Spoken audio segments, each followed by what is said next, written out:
だが、寒い。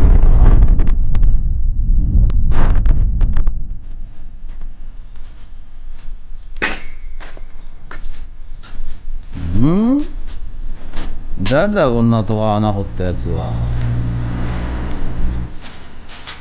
はい、おはようございます。今日は祝日というか日曜日なんですけども、町内会の、ドブさらいの集まりがありまして、呼ばれてきました。とい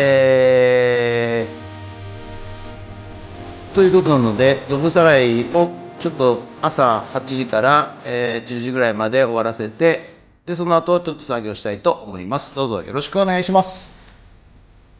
人血。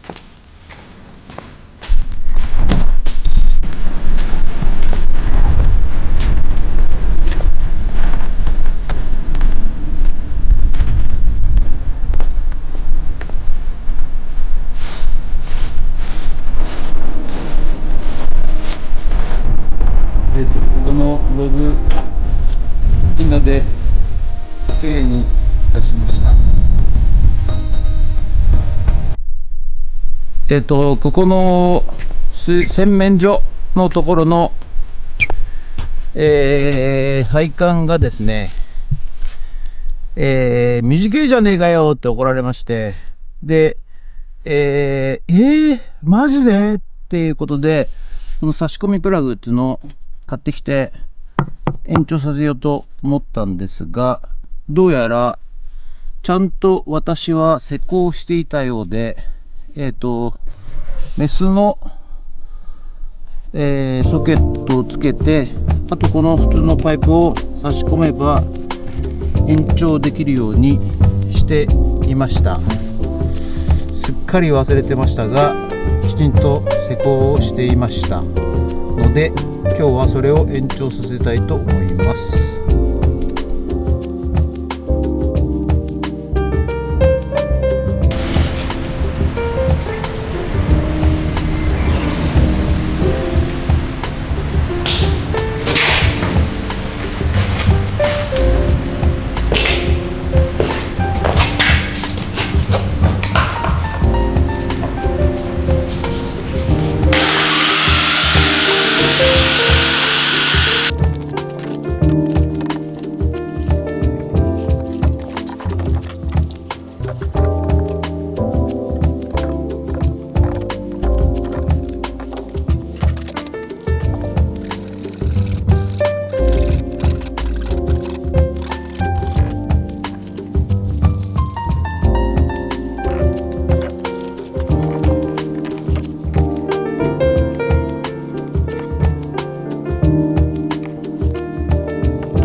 はい、本日は以上となります。ご視聴ありがとうございました。今日は朝から町内会のドブ掃除とがありまして、初めてご近所さんと顔を合わせてご挨拶することができました。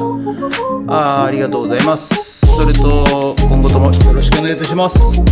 それと、ちょっと今日は作業する気なかったんですけども、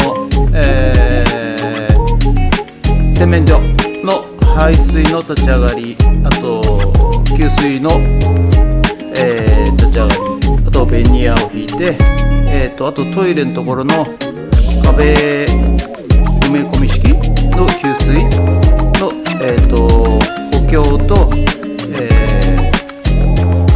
コネクターの取り付け、あとお風呂の、ユニットバスの電気と換気扇の配線を、接続いたしました。